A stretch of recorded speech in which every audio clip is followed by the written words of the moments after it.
Thanks. Welcome, Alex. And we've all just watched the videos, so over to you. You've watched a video which Cornelia sent me a link to yesterday, and I have not seen. I was out last night and I only just got back from the hall. Um, so I'm willing to take questions and answers, but you might have to explain your questions carefully. Okay. Um, we've just watched all the enterprises that sent in videos. Hmm. It's about 2 minutes each one. You know, Right. the floating water, the book about forests, Bridget O'Donnell, so many. Hmm. And all week we've been putting, or for the last month we've been putting them around on Facebook. But you're actually there with the people. What do you find the most exciting in terms of you know just what's happening locally in the community at the moment around enterprise? Well, exciting would be one word because there is so much going on. I mean, if you saw part of the hall this morning, you can see all the stalls and the people who are doing amazing and remarkable things. And that is extraordinary. But of course, what's also going on in the background is an extremely complex process with the founding charity, the Findhorn Foundation, deciding to stop trading, divesting itself of its assets, trying to figure out where those assets should best lie. Um, it's a it's a debate, it's a challenge, it's an opportunity. So that's all part of the mix right now. Thank you. Would you like to just say, I should have introduced you a little bit more, but just say who you are, where you're coming from, and your relationship with the Enterprise Fair? That might be helpful because I know Sure. you're very involved. Thank So, yeah, I first joined the community and came to live in 1981, which is a long time ago now. And of course, back then, if you joined the community, you were joining the Findhorn Foundation, the founding charitable trust. And I worked there for a number of years and then started to diversify my interests. I got involved with the foundation's trading company that runs the holiday park, amongst other things. And then in 2001, I was one of the people who joined the board of a new organization called Ekopia, which I'm still the chair of, although I've handed many of my day-to-day duties over to Fasil Bagal, who you will have heard speaking earlier today. And Ekopia essentially is an investor in social enterprises. And we've raised about £1.8 million in what are called community shares, that I know some of you will be familiar with, and reinvested them in social enterprises locally. And through that process, I'm also involved in a number of other organizations here, including Findhorn Wind Park that operates the wind turbines that generate electricity for the site, and so on and so forth. So I've got a kind of still a broad involvement in the community's enterprises generally, although I'm not as young as I used to be for obvious reasons, and I'm slowly reducing the time I spend on this and making way for younger folk. Thanks, Alex. Does anybody else have questions? I guess Jeffrey would like to say hello. He mentioned that you know each other. Hi, Alex. Hi, Jeffrey. It's good to see you in person. Mm. I just want to firstly appreciate you for everything you contributed to the community over many decades, and particularly enjoyed working with you in my 10 years there. Um, as you know, I'm involved in this new eco village, and I'm always thinking about, ecos and everything else, and what can we apply that I've learned from your and other people's work at Findhorn. And one of the questions that's coming up for me right now is that we're very keen to um, support young families who don't often have the money to buy into a multiple occupancy in a cooperative structure. Um, and I'm just wondering how you started going about raising funds for Ekopia, because what occurs to me in listening to you is that um, we're trying to create affordable housing moving forwards. You've got some good models with that.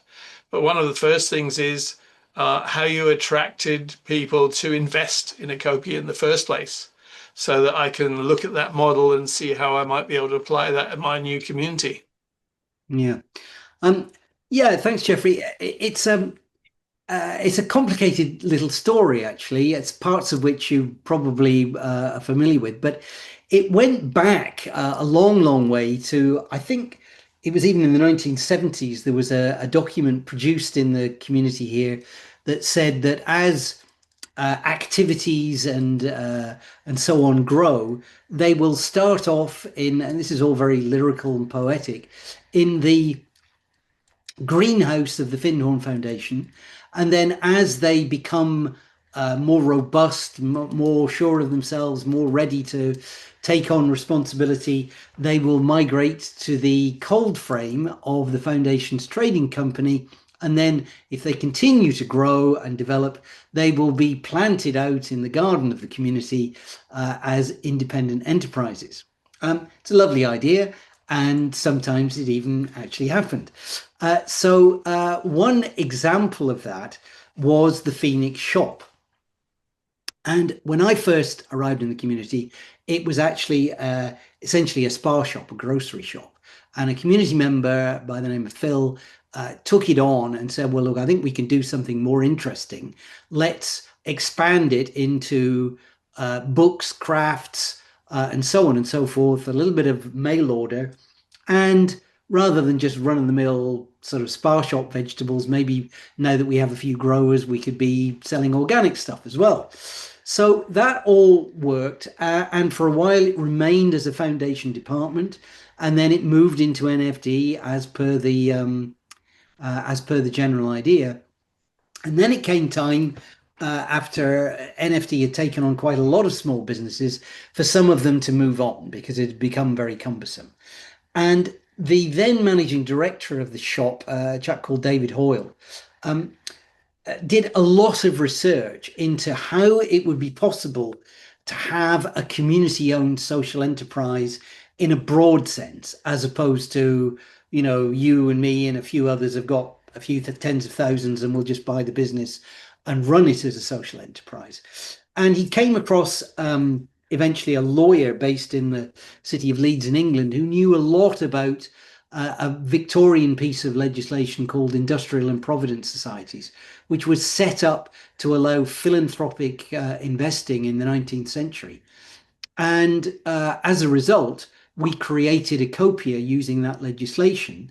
And the idea was that every community member who had £500 could become a part owner of the shop. And you didn't have to necessarily have £500 in cash in the bank. You could pay in, I think it was £125 a quarter or even £5 a month or something. And some people took several years to get up to speed with that. But that's basically how it started. It was a PR exercise in part. David was quite good at that. The community's expanding. We want things to be owned and held by the community. This is the next step. It's very exciting.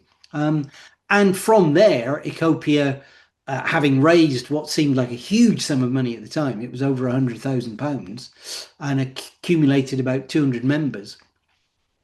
Well, we sat and said, well, what else could we be investing in? What other projects are there?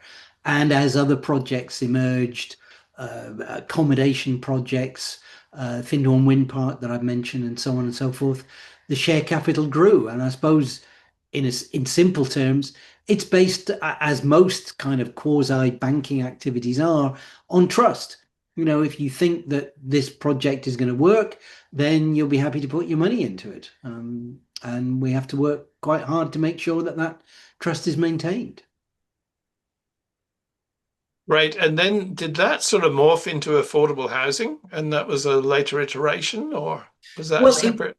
It was a later part of that when I mean, for various reasons, both myself and others in the community have long been interested in how can we create good quality, affordable housing. Because although housing is not expensive on the Findhorn Peninsula by the standards of the urban centres of the UK, it is very expensive relative to local wage rates. It's a common problem throughout rural Scotland and probably many other rural areas of Europe.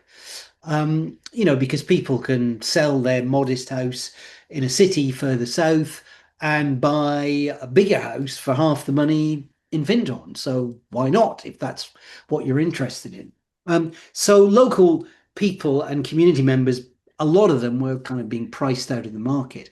And we tried various things, and over a long period of time, when a company called Juneland was created, and Cornelia was very much involved in this, there was a strong urge to at least try to create a few of the first 25 houses they were building as affordable. And there was a kind of heroic fundraising exercise put together, which Ekopia supported.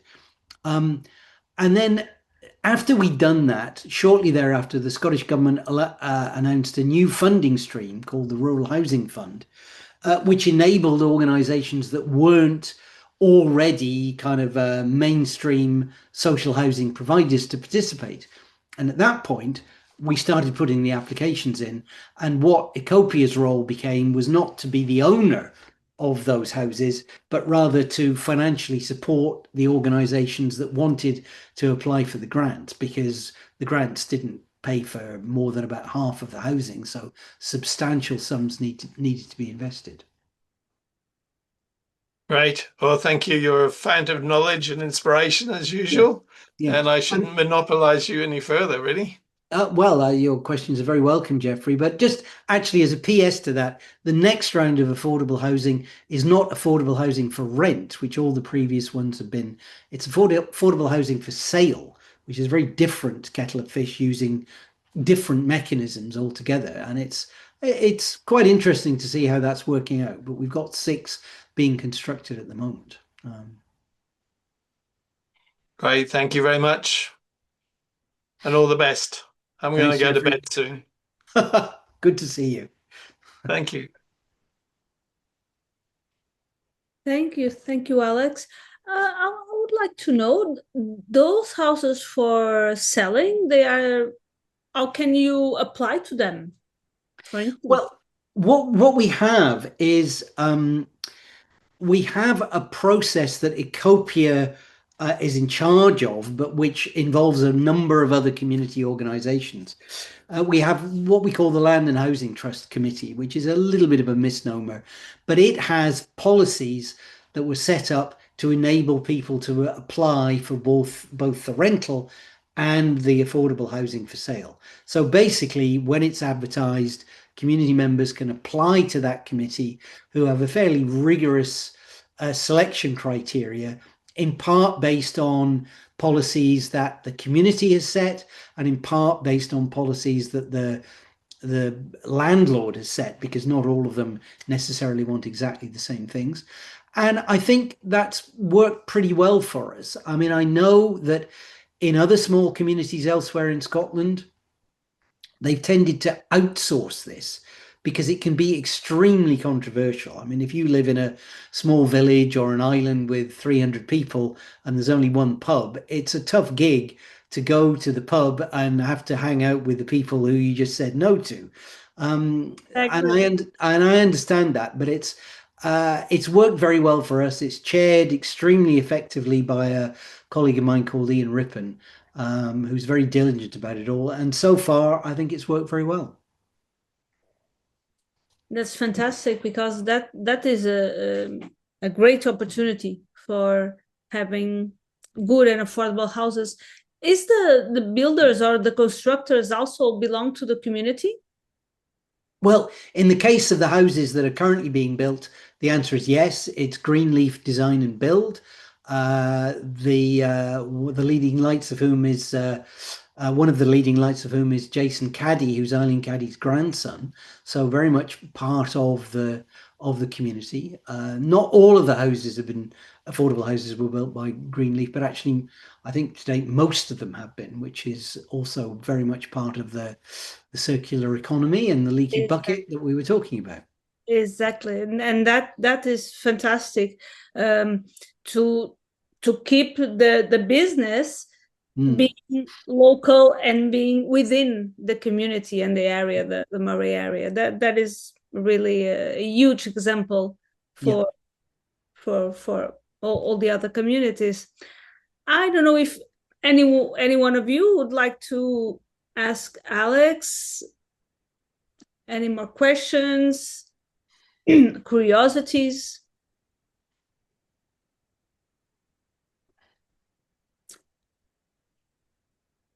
We are also almost jumping into the outside, the roving reporters. Sue? Yeah, I haven't got any more questions. I'm just grateful that you came, Alex, and shared. It's good to see what's going on there, and so much abundance, really, despite everything else. And given it's still a haven, compared to most of the rest of the world. Thank you. Thank you very much.